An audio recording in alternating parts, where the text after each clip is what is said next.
towards unity. So it's the development, in fact, like the transpersonal development, which interests us as humans. Not so much one experience or many experiences, but that sense that what we are going to do with the multiplicity that we are in a development, what we are going to do with ourselves, with our spiritual search and dimension. So in this path, in this going on, we could live, in fact, in a way which is, seems distant from what we are in the truth of this interplay of multiplicity, or very close. And the closeness is the path of healing, in fact, coming closer and closer to make this principle work. Closer in the sense that we are really going to the completion through the dialectic of the interpersonal, like in the therapist-client relationship, or the teacher-pupil relationship, or in the social larger groups. I want to underline here a point which to me is a synthesis point important in the process. And this is what can create the balance more in our society as well, in the perspective of a city. It's like a symbol, in fact, of this interaction and this coming together of the individuality, relational and transpersonal dimension. I find that the concept and the idea and the experience, not only concept. What I learned from my master was that all these concepts are in some way underlined as experienceable. It's a sense of a synthesis point, which I would mention as self. What about self, and not only about the vast ocean of the experiences of the transpersonal, experience of unity, experience of bliss, experience of creativity, experience of scientific genius. Yes, very, very important.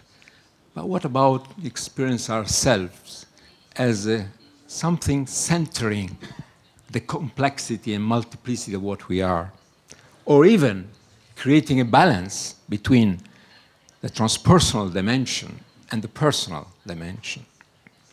In a sense of dialectic, I feel that the balance of a point, intermediate point, which can be experienced also at the personal level, to be in that sense of presence. I am who I am in my subjectivity, and I stay with what is. I feel it's very crucial in this process. In that sense, that creates the more than beyond, the beyond and with, as I said before. I go beyond the mind, but I stay also with the mind, going beyond. And I stay with what else is in the abyss. But from where? From a sense of self, from a sense of center. Otherwise, you could also emerge there and also being swept out by an enormous amount of energy, which sometimes can be contained. So the self is a crucial point of balance and being with. Another point through this sense of self, which allows us to stay with the various level, which is always an element which is transpersonal in itself, even when it's experienced at a more personal level. I experience myself as myself, as a little one, a little observer, the observer, the witness inside. It's not the transpersonal self or the universal self, different stages of consciousness, experiences of selfhood, let's say, which will best describe well and points out the importance, like Assagioli, to consider the levels of consciousness where you experience self. But the tiny little self of ourself is something which is like a little sailor who also needs a direction. And there is a direction as a subject who goes towards. This direction is the willing point, is the intent, is the intention to do something and to be with something in a certain way, which is an expression of freedom. This also is important. And in going in a city of sun towards multiplicity and complexity in the transpersonal development, it's like going also, and this has therapeutic effects, like at the center of an onion. It's important to work and to discover, in fact, through the multiple layers, who we are deeply.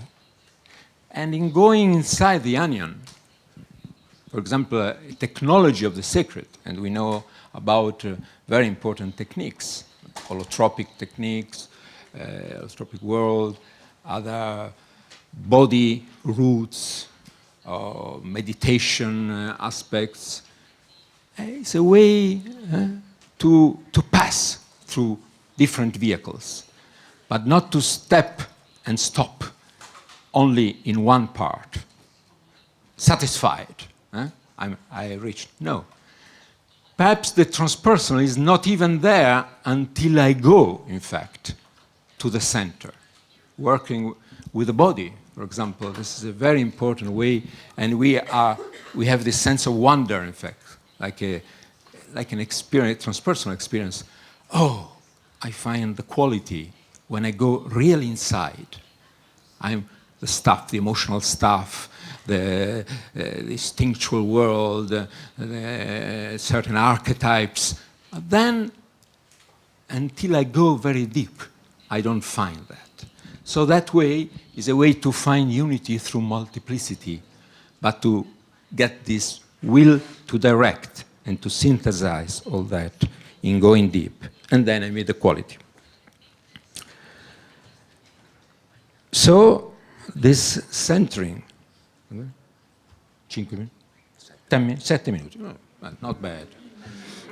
I was in a worse condition. There is another point where this sense of selfhood, this centering, is important to me in the process. And is the sense to be a thread which, like sewing, a textile, and goes, pass through, and stays in some way more permanent. That's a continual change of things, and gives a sense of freedom and presence with what is still there. Presence is a real transpersonal experience, which is the most personal, transpersonal experience we can have. Because we stay in the presence, and that sense has a lot to do with sense of self, because I am there, myself, with what is, with all the layers, and there with my emotions, with my thoughts, with my mind, with my energy, with the different energies, and with the transpersonal as well, if I am present. That sense of line, of thread, it's a way to stay in the world without being of the world, like certain sages say. So it's a way to be here and to be. Some friend of mine called it the essence of distillation of body, feelings, mind, and transpersonal. Then I am with that. I'm here. And at the end, I say, I am. In that sense, the transpersonal is much nearer than we think. It's closer to us. Like Rumi in in a poem which is The Treasurer's Nearness, reminds us, a man searching for spiritual treasure could not find it, so he was praying, without denying the value of prayer. A voice inside said, you were given the intuition to shoot an arrow and then dig where it landed. But you shot with all your archery skill. You were told to draw the bow with only a fraction of your ability. What you are looking for is nearer than the big vein on your neck. Let the arrow drop. Don't exhaust yourself like the philosophers who strain to shoot the high arcs of their thoughts' arrows. The more skill you use, the farther you'll be from what your deepest love wants.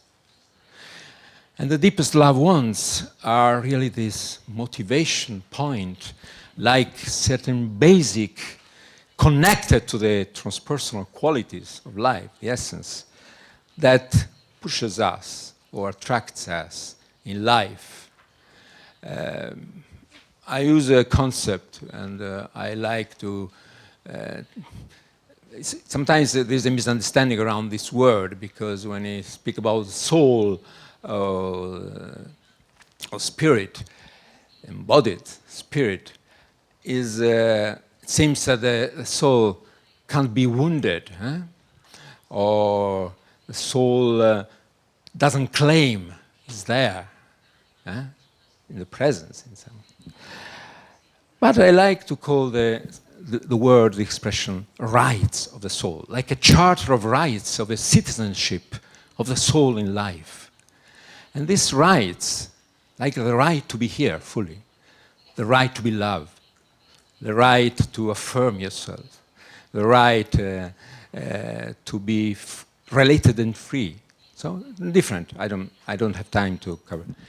Is a way to express what is really righteous in your essence. You are as you are. As a human, you are wanting to you want to manifest that, and together with that, you have in the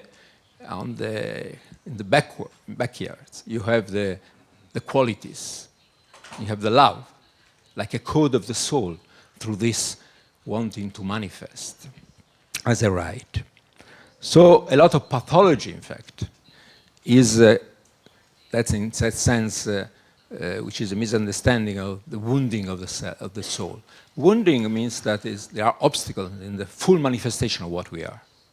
So there is a way where pathology, in fact, is this constriction. And that in the bottom of pathology, we find a synthesis, we find the quality, which is synthesized, in fact, in the partial synthesis of our suffering. So it's important to remember the core of the onion. And maybe through our pathology, we can rehearing the qualities, the transpersonal qualities, which constellate in these rights of the soul in life, of the embodied soul in life. In the 2 minutes, and this is, I could have read this at the beginning. I read it at the end. Actually, is an old story. Just imagine, last century, 1907.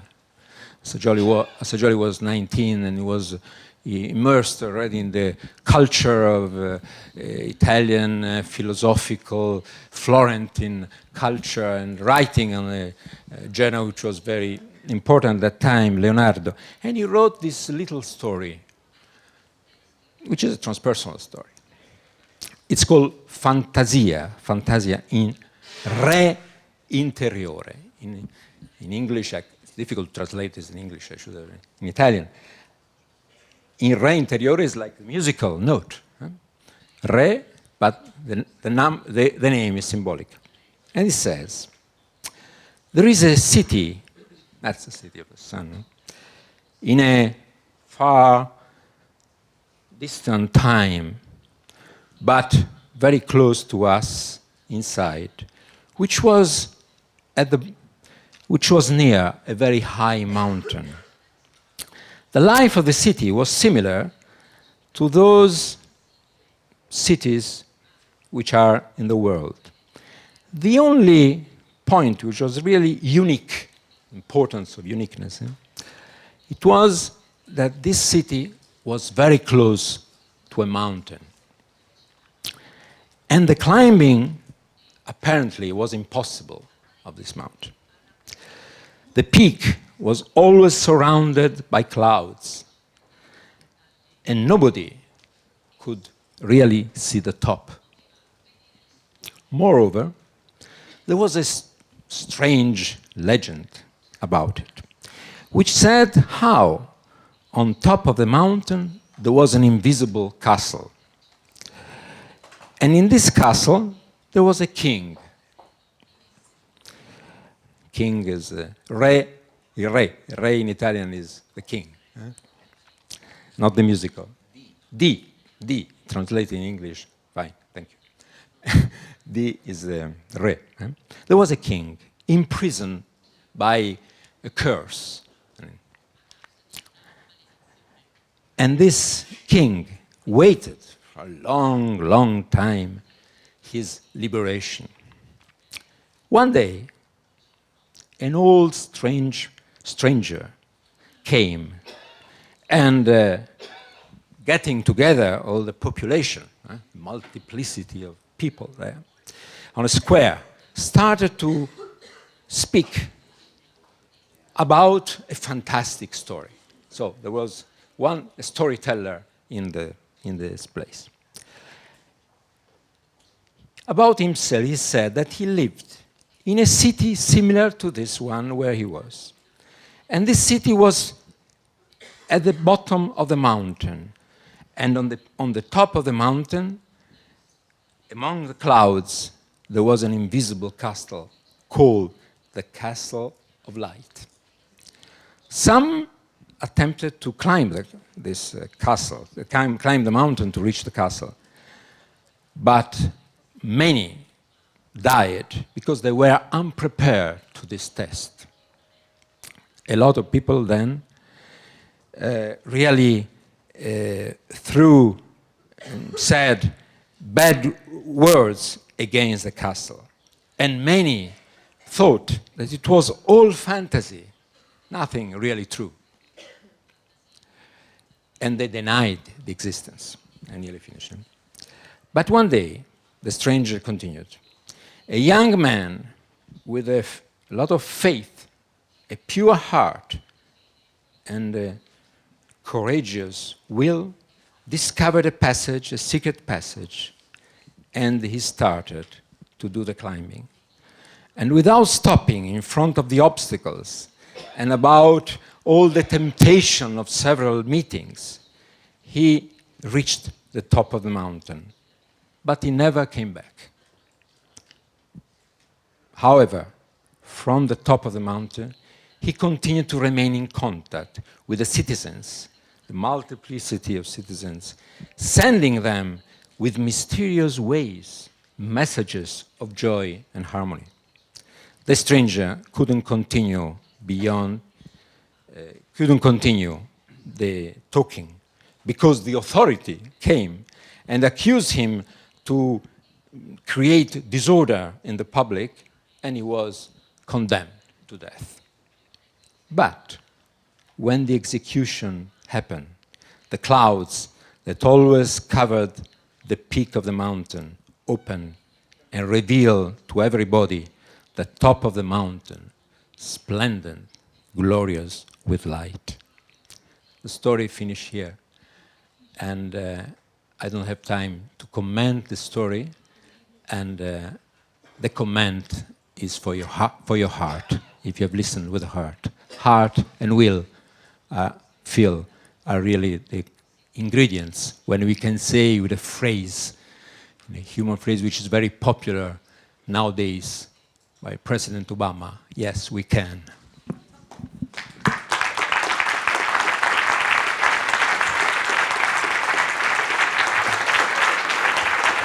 Grazie davvero anche al professor Rosselli. E adesso lascerei uno spazio alle domande e alle riflessioni, se ci sono, e alle risposte. 10 minuti circa. Grazie.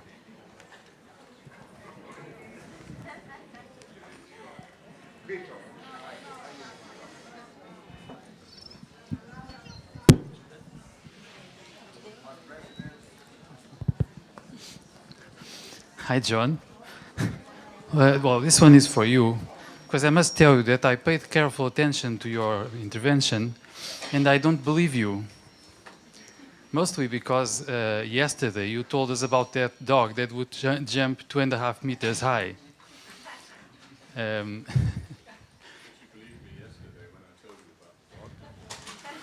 Well, to some extent. I was slightly suspicious about that one.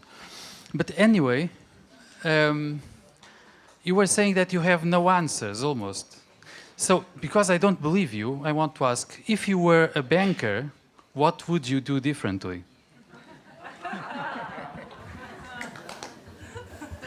If I were ensuring that the world continues to develop economically, I'd make sure that bankers and commercial people in small and in large organizations had a scale and a frame of values which was agreed by everyone and which they accorded to.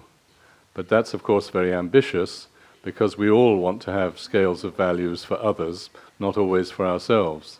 But I do actually think that one of the things that will change now is that organizations, whether they're NGOs who are changing their views, whether it's multinational companies which are changing their views, whether it's bankers who are changing their views, there will be a much more global approach to making sure that we create wealth in the world and that we transfer wealth and that we do that for aims which aren't necessarily personal. Now, I'll just mention one thing. There's a very famous historian, Keith Thomas, in the UK, who's written about what it was like being in the 16th, 17th and 18th centuries in the UK. And what he said was that everyone in their station in life, whatever it was, were expected to fulfill their duties, but that none of them were expected to make surplus wealth. The blacksmith didn't buy up the blacksmith in the next village. The banker didn't buy up the banker in the next country. And maybe we've got to get back to a more values-oriented way of creating and transferring wealth.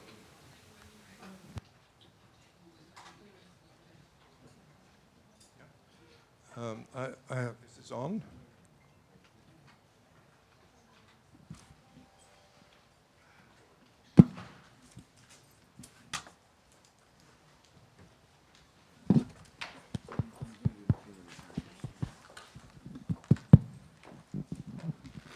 I had a question with regards to the terminology and the use of the word crisis.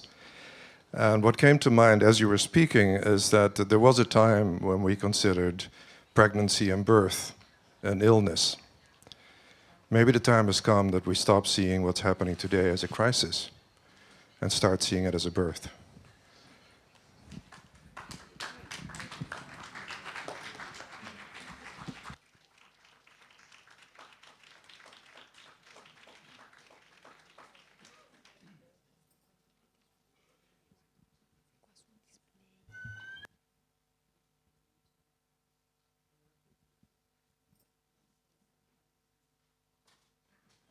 The case that we see it not as a crisis but as a birth, we can say it's a rather traumatic birth.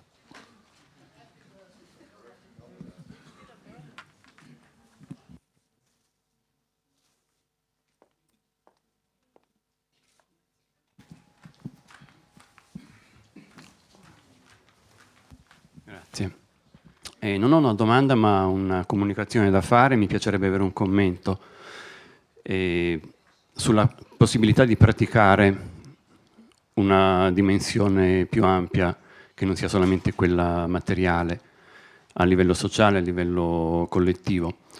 La comunicazione che faccio è per tutti quelli che sono interessati, che già ci sono delle persone che si stanno muovendo per organizzare un movimento politico spirituale. Se volete informazioni di più, c'è sul sito, cercate Una rete d'amore, si chiama, eccetera, eccetera.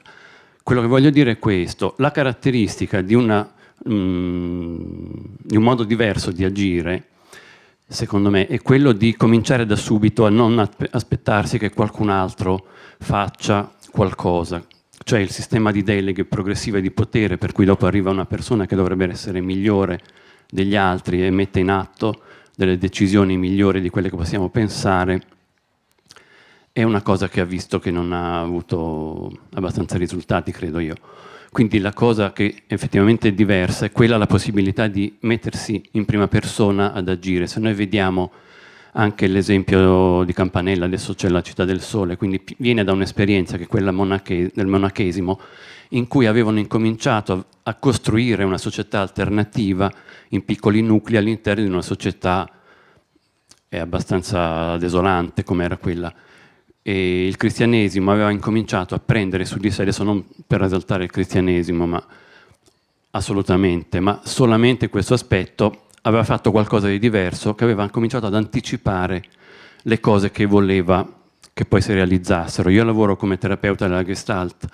Il principio, secondo me, fondamentale della Gestalt è quello di non applicare una tecnica per un risultato futuro, ma da subito, già dalla prima seduta, già dal momento, cominciare ad agire, a comunicare, a esprimersi, a mettere in atto un modo diverso, un modo più sano di relazionarsi.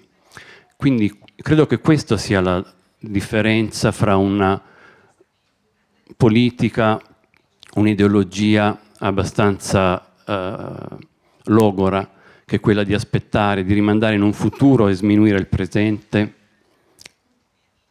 e viceversa invece quella di cominciare da subito a vedere, a renderci conto che stiamo facendo qualcosa che ha delle ripercussioni immediate intorno a noi, e quindi consapevolmente poter andare ancora più a fondo di questa nostra capacità di intervento. Grazie.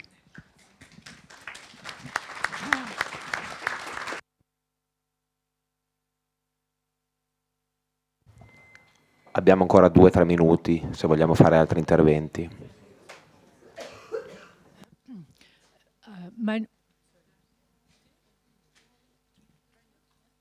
My name is Corby Oliehoek. I'm a psychiatrist from Holland. I have a special question to Dr. Massimo Rosselli. And the question is, how I saw your long list of skills and duties in the medical world. How do you organize in Italy? How did you organize in your career the integration of the transpersonal and the spiritual in the medical education, in the psychiatry, in the clinics?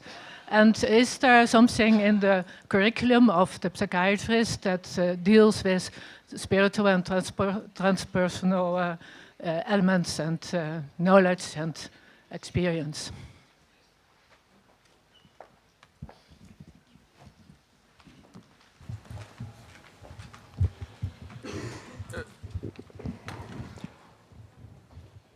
I don't think there is an established setting of transpersonal program or that officially really underlined and develop, especially on a state base and the government base and the schools, these issues. My way of integrating and developing certain issues, certain concepts, and the transpersonal also dimension, anyway, can happen through, partly through certain institutions which are private, for example, like the area of psychosynthesis, I said, the teaching of the training of new psychotherapists or counselors or self-development. But in medical field, for example, there are certain teaching also in the university where the transpersonal dimension can be taught together, integrating. For example, I'm a teacher in the University of Clinical Psychophysiology, and that's a way where we can bridge enormously this neuroscience and psychological issue and the transpersonal dimension in this consciousness also perspective. And also as a psychiatrist in postgraduate school, it can be, for example, in the psychosomatic field, there is a kind of teaching which creates space for this.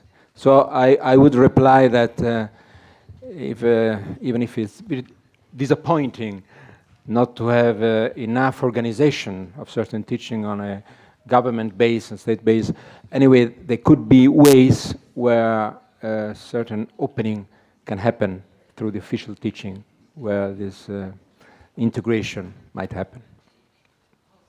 Hopefully, at least a little bit. Io volevo condividere con voi un'immagine che ho avuto ieri. Ho avuto l'immagine durante un seminario, durante una pratica, che in questo momento tutti noi costituiamo il Graal come l'utero della nascita del nuovo uomo. Grazie, scusate, ma devo interrompere gli interventi e proseguire.